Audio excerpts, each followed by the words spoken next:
sabia que o cristianismo surgiu como doutrina quando os seguidores de Jesus espalharam-se pelo mundo na intenção de divulgar seus ensinamentos?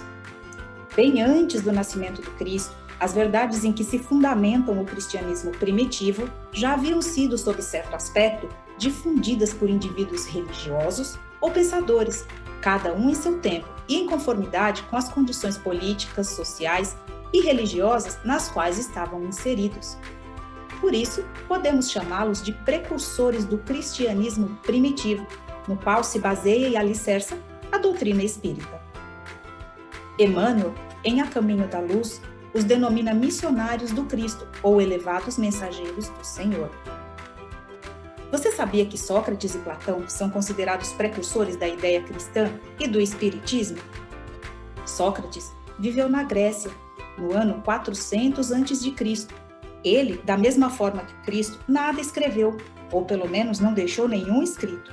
E como Jesus, morreu à morte dos criminosos, vítima do fanatismo, por ter atacado as crenças tradicionais e colocado a ideia de um Deus único, desprezando o politeísmo grego que as pessoas comuns acreditavam. Ele falava ao povo, principalmente aos jovens, trazendo ao conhecimento de todos o que era secreto, restrito apenas aos templos. Isso revoltou a classe dominante, que o aprisionou. Sócrates recusou as inúmeras ofertas de fuga, alegando: que adianta ser um espírito que não é capaz de sacrificar seu corpo em favor de uma verdade? Em seu julgamento, Sócrates negou-se a renunciar aos seus conceitos, alegando que preferiria a morte a calar-se. Foi então condenado ao envenenamento por ingestão de cicuta. E você sabia que Platão foi discípulo e contemporâneo de Sócrates e viveu na Grécia? Há uma frase que diz: pelos frutos que se conhece a árvore. Toda a ação deve ser qualificada pelo que produz. Qualificá-la de má quando dela provém o mal e de boa quando dê origem ao bem.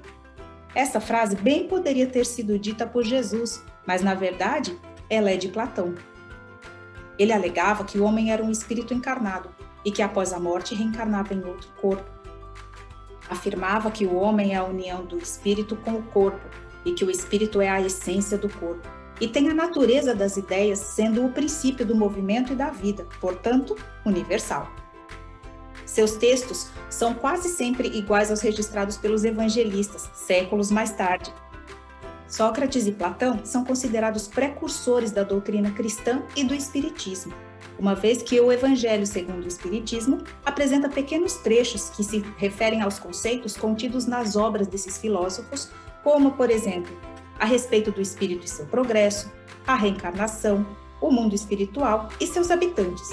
Platão desencarnou de forma natural aos 80 anos de idade.